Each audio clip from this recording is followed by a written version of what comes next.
ये लगन चल रहा है।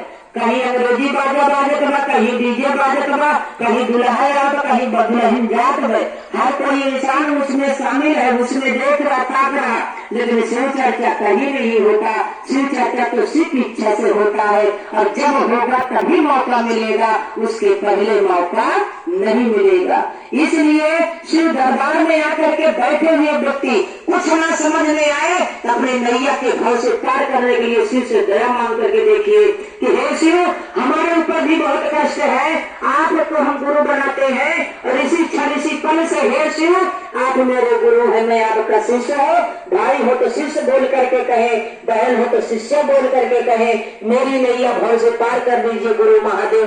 आप नहीं पार करेंगे तो कौन करेगा शिव गुरु महादेव। मेरी नैया डूबी हुई है, किनारे लगाइए गुरु महादेव। इसी तो पल भर में आपकी नैया पार कर देंगे, उसमें डोर लगा करके खींचने की जरूरत नहीं पड़ेगी। डूबी हुई कश्ती को शिव ही संभालते हैं, शिव ही उसको पार लगाते हैं। अरे हम आप उस नैया में बैठे हुए हैं चचा से, लेकिन खिलैया ये शिव गुरु है। साहब ने उस नैया के पतवार बने और उस नैया को चलाने के लिए शिव को मार्ग बता दिए। आज ये हर एक व्यक्ति आज गाँव गाँव गली गली शहर शहर नारे रही गूंज रहा है कि मेरे गुरु शिव है।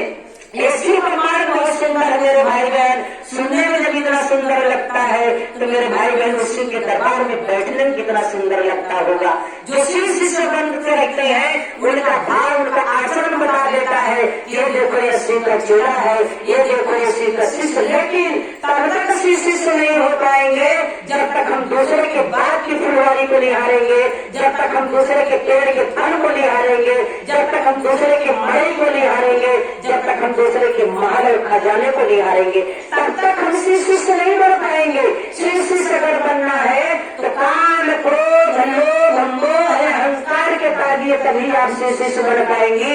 अपने अंदर बैर मत रखिए, अपने अंदर छल कपट मत रखिए। कहते हैं बीज खेत में बोया जाता है, चाहे वो सीधा हो या टेढ़ा हो, लेकिन अंकुर सीधा ही निकलता है। और जब वो अंकुर सीधा निकलता है तो फसल आपकी मेहनत को करो दाना देता है। उसी तरीके से परमात्मा की भक्ति भी चाहे सीधा करो या टेढ़ा करो, गुरु की भक्ति एक न एक दिन आपके काम आएगी और एक दिन आपको सफलता के मार्ग पे जरूर चलेंगे।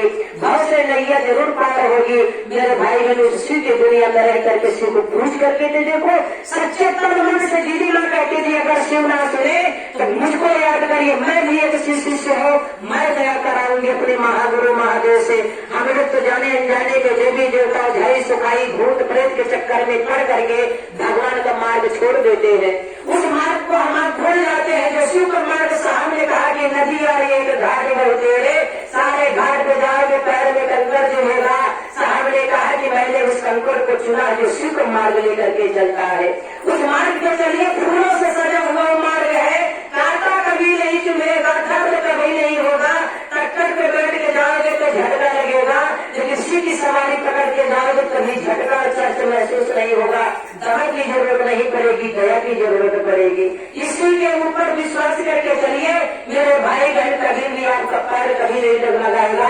एक सच्चे से शिष्य कहलाएंगे। और हर एक गाँव गाँव गली गली आज यही हो रहा है कि फला गाँव के घर में शिव चर्चा हो रहा, फला गुरु भाई के घर पे शिव चर्चा हो रहा। तो हमारी आपकी बल नहीं है, ये मेरे साहब की बल है, मेरी दीदी माँ की बल है, जो उनकी दया और उनके दिशा पे आज लोगों के मन शिव के ऊपर चल रहा है। 15 करोड़ से ऊपर लोगों ने शिव को गुरु बनाया है और सबका दशा और दिशा बदला है। जनमानस को यही बताइए कि हे बहनी हे भैया, शिव को गुरु बनाइए, आपकी नहीं नैया पार हो जाएगी, आपको कभी गुरु की दया बरसेगी। और 3 सूत्र का पालन करिए जो मेरे साहब और दीदी का दिया अनमोल खजाना है। धन है मेरे साहब जिन्होंने शिव का मार्ग पकड़ा दिया। आज ये जीवन मेरे भाई बहन शिव का गुणगान करने से पाप रोग दुख सब मुक्त हो रहा है। ऐसे शिव के मार्ग पर पकड़ करके हर एक व्यक्ति को चलना चाहिए। रस्सी कभी नहीं टूटेगी, हम भले टूट जाए, लेकिन ये गुरु की रस्सी टूटने वाली नहीं है। उस रस्सी को कस के पकड़िए, एक दिन आप भव से पार हो जाएंगे। और साहब का दिया 3 सूत्र है दया चर्चा नमः शिवाय। पहले सूत्र में दया मांगिए कि हे शिव आप मेरे गुरु है, मैं आपका शिष्य हूँ, मुझ पर दया करी न गुरु महादेव। देखिए गुरु कितने जल्दी दया करते हैं। कहा गया बिनु प्रभु चलो सुना हो बिनु काना। शिव को कान नहीं है, पैर नहीं है, लेकिन दया जैसे मांगेगी ना तुरंत आपको तरक झटके गुरु की दया लागू होना शुरू हो जाएगा। आपका मन महसूस करने लगेगा हमने भी शिव को गुरु बनाया है और गुरु की दया मेरे ऊपर जरूर होगी। विश्वास पे अटल रहिए, विश्वास मजबूती से होना चाहिए।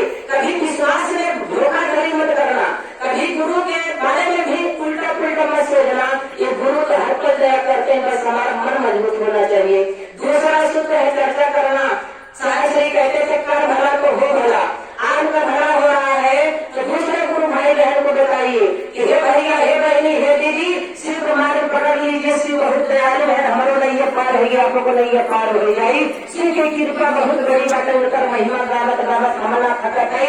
और शिव गुरु आपको गुरु बना ले, आपको कभी जीवन शिव हो जाए। तीसरा सूत्र स्वागत बने कर रुद्राक्ष का माला सांस पे सांस करना है। नमः शिवाय, नमः शिवाय, नमः शिवाय। एक ही सांस पे नमः बोलना है, एक ही गाने पे शिवाय बोलना नहीं कि एक गाना छोड़ करके दूसरे गाने पे शिवाय बोले। ये दुनिया बहुत अच्छी है, बहुत सुंदर है शिव की। जो शिव की दुनिया में रह करके गुरु को अपना भाव, अपना मन तन समर्पण कर दिया, उसके घर में महागुरु महादेव की सुख और शांति खुशियां की चार चांद लगी रहती है।